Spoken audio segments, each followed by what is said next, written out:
Hey guys, and welcome back to another episode of r/ProRevenge. Hope you're all doing awesome today. Thanks for joining me, and let's get right into today's Reddit stories. But I didn't retire. My friend, I'll call her Sandy, worked at a travel agency in British Columbia, Canada. It was a small owner-operated business, with the owner and 3 employees, including my friend. Everyone worked Monday to Friday from 9 a.m. to 5 p.m. One of my friend's coworkers, I'll call her Jane, an older woman in her early to mid-60s, was a longtime nuisance employee. Among other sketchy behavior, Jane was always scheming ways to take time off over and above her official paid vacation time.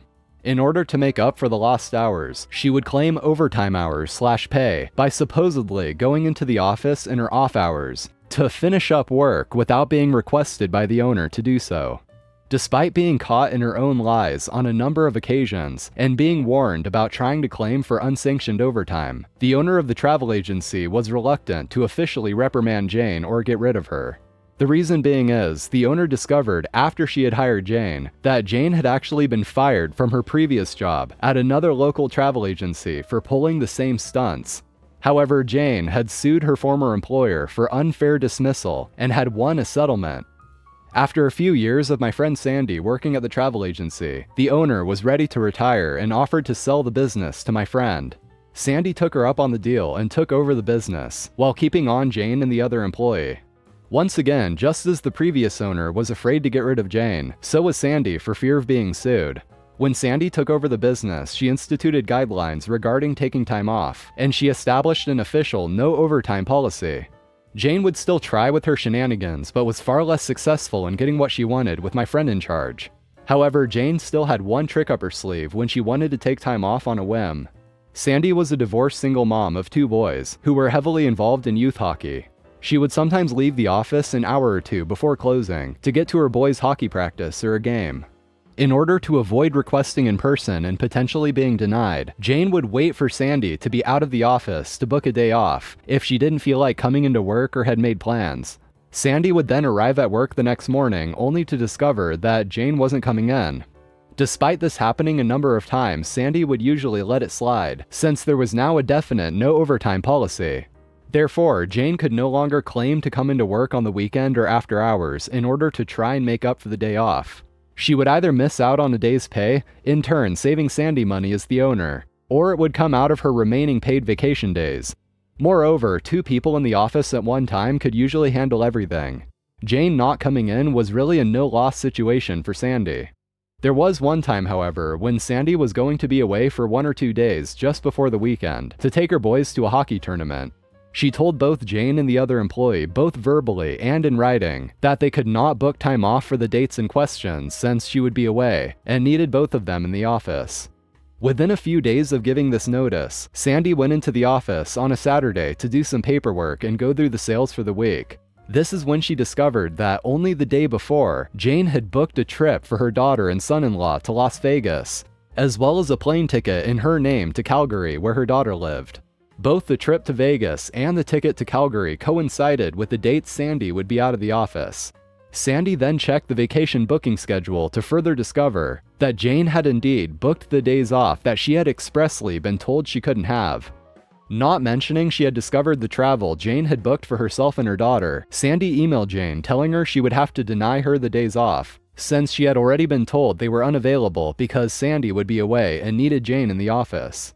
Through a continued series of email exchanges, Jane replied and outright lied to Sandy with some excuse about her daughter getting some long-awaited medical treatment or surgery, and she needed to go to Calgary to help out for a few days and look after her granddaughter. Sandy replied to this lie by telling Jane she knew about the trip she had booked to Vegas for her daughter and son-in-law, that Jane's trip to Calgary was most likely to babysit her granddaughter while her daughter was in Vegas, and that she would still have to deny Jane the days off, especially since she booked them after being told they were unavailable. Jane countered in her subsequent reply, without even addressing the fact that she had been caught in a lie, that she had been a dedicated employee of the travel agency for several years and couldn't understand why she was being treated so unfairly after all she had done for the business. She then wrote that since she wasn't being treated as a valued employee, she had no choice but to retire and was giving her 2 weeks' notice. Despite Jane's threat, Sandy replied that she would still be unable to grant her the days off, and left it at that without making any mention of Jane's threat to quit or retire. Sandy then contacted her accountant, who also acted as her de facto business advisor, and explained what happened with Jane. Also aware of Jane's previous shenanigans, Sandy's accountant told her that this was the out she had been looking for with Jane, and she had it all in writing. He told her that Jane had essentially resigned/retired, and all Sandy needed to do was honor Jane's desire to do so. Let her finish out her 2 weeks, or pay her 2 weeks' wages in lieu, with no further severance pay legally required, since she hasn't been fired. The following Monday, Sandy went into the office early, accompanied by her long-term boyfriend, to act as a witness. She put Jane's belongings from her desk into a box, and took the things that were property of the business. Since Jane was old school and had resisted inputting client information in the computer database, this also included a small box filled with index cards, which had client phone numbers, addresses, credit card information, and other personal information noted on them. In the meantime, the other employee had arrived for work, and they all waited for Jane to show up. Jane arrived just before 9, acting as though nothing had happened, and greeted everyone with a good morning as she walked through the door. However, she was apparently taken slightly aback when she noticed Sandy's boyfriend seated in the far corner of the office. At this point, Jane was midway to her desk when Sandy informed her that there was no need to go any further, and that she had accepted Jane's notification of retirement. She then handed Jane a check, compensating her for the hours she had worked in the current pay period, as well as 2 weeks' wages in lieu of Jane finishing out her final 2 weeks before her retirement. Jane was dumbfounded and went into panic mode. "But I didn't retire. I'm not ready to retire." Sandy responded that indeed she had retired, given her notice, and had proof of it in writing. All Jane could do was continue repeating, "But I didn't retire. I'm not ready to retire," while unsuccessfully attempting to get the support of the other employee who refused to come to her defense. Sandy then pointed to the box containing Jane's belongings, wished her a happy retirement, and told her to leave the office. Jane quickly rifled through the box and noticed that the small box containing the index cards with client information was not there. She insisted that Sandy return it to her, which Sandy refused to do, explaining that it was property of the business, contained personal client information, and that she would be in violation of Canadian privacy laws if she were to let Jane take it. Jane's shock had now turned to obstinance, and she refused to leave without the box. Both the other employee and Sandy's boyfriend had started to get involved, repeatedly telling Jane to just leave.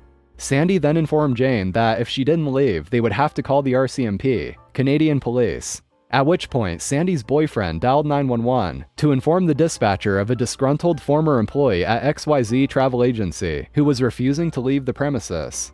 Within a few minutes, 2 police officers arrived, and Jane immediately ran to the door, ranting about being fired and about the missing box of client info.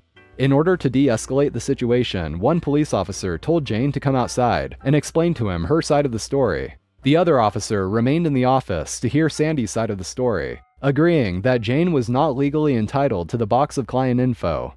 The other officer then re-entered the business and told Jane to wait outside. He said that Jane was insisting that Sandy was holding on to her personal belongings, namely a box of important information. Both Sandy and the officer who had spoken to her explained the contents of the box to the other officer, who in turn agreed it was not Jane's property. The police officers then picked up the larger box of Jane's personal belongings, took it outside to Jane, and told her she needed to go home.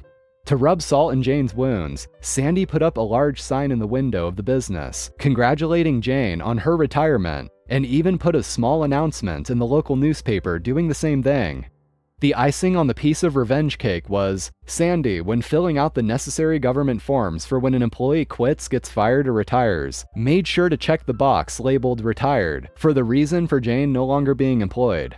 By doing so, Jane was ineligible to collect unemployment insurance benefits. Yup, Jane really screwed herself over on this one. She probably didn't think about the repercussions of threatening to quit just to get what she wants, especially in email on record in writing. If you're actually just gonna go ahead and say, fine, I'm putting in my 2 weeks then you really can't be surprised when they actually process the resignation. But she actually expected to just be able to return to work and act like nothing happened. And in the end, I'm sure her coworkers are much better off without her, so this actually worked out perfect. This post is called Topsy-Turvy. I started dating a girl about 7 years ago. When we met, she was getting up on her feet and trying to find her way in life. I let my imagination take over and started envisioning her potential and what kind of life we would have together. I had never had the feeling of disarmed punch-drunk love that I had for her, and that probably clouded my judgment.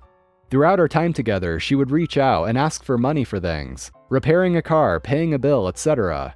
We were getting closer the longer we dated, and I would always help her, assuming that I was making an investment in both of our lives by helping her through a period of instability. In all, I probably gave her about $15K.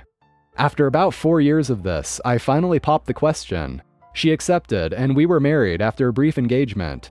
About 6 months into our marriage, she told me she had been having car trouble and needed about $2K for the repair. This struck me as a bit odd. By that time, I was more than familiar with her vehicle, and knew her explanation for what the issue was didn't make sense.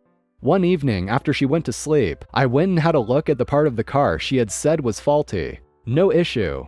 This set off alarms. I grabbed her phone and, on a hunch, typed in the amount she had asked for, and it returned a text message with the guy she had previously dated. Apparently, he had reached out and asked for help repairing his car, and lo and behold, he had asked for the same amount she had requested from me. My stomach turned as the thought entered my mind that maybe I had subsidized other of this guy's expenses across the time I had dated my wife. As I read through the messages further, I realized that this guy was the Lester Diamond to my Sam Rothstein, and I'd been played like a fool. I had spent my entire relationship as a proxy sugar daddy. I thought on this for a few weeks and tried to figure out what to do next. These sacrifices were not insignificant to me. I had been working as a surgical resident for much of our courtship, making very little money and working long hours to form a strong, solid foundation for our future. This was devastating, and I realized that I couldn't reconcile the situation. Once I had cooled down, I waited for an evening my wife went to bed early, and I got into her phone. I caught up on the most recent messages she and her paramour had sent one another. Then I initiated a conversation with him. I posed as her and told him she had been drinking. She is a recovering alcoholic, and that she needed to get some things off her chest. I didn't go overboard, but I did send messages to the effect that she was not over him, and that her affections had grown since marrying me. I all but teed him up to move in for a relationship with her. I then abruptly ended the chat and asked that we not talk about the conversation again, in order to avoid furthering her relapse, but that we both keep in mind what we had spoken about and see if we could make a life together work. I then deleted the text from her phone and hoped the two would proceed forward together. They did. I kept an eye on the text for the next few months, and progressively saw things heat up between them, until it looked like she was committed to leaving me. We didn't have many assets together at the time, as I was still finishing a surgical residency, so I knew the divorce would be quick and painless, and that we would go our separate ways, and she would start a new life with the guy whose underachievements I had been funding. So I filed for divorce and had her served papers. I was generous with the $10K in assets between us in order to make the split as quick as possible, and went on our ways to begin life anew. And you'd think that is the end of the story, right? Oh no, friend. You see, Mama didn't raise a cuck. In our state, not only are assets separated upon marital severance, but so are debts. And medical school is f***ing expensive. Really expensive. $250,000 expensive. So the bitch ended up with a parting gift of about $125,000 of my student loans. And guess who she shotgun married 2 months after our divorce? Fortunately for her, she'll only have to pay half of that amount, because if history does indeed repeat itself, he'll be paying the other half once their marriage ends as well. It was all I could do to not send them a piggy bank as a wedding gift. Best $15K I ever spent. Well, that's going to be it for today, guys. Thank you for watching. If you enjoyed this content, be sure to subscribe if you haven't yet. And also drop a like on the video. It really helps me out with the algorithm, and I do appreciate it. You guys are awesome. Thanks again for watching, and I'll see you next time.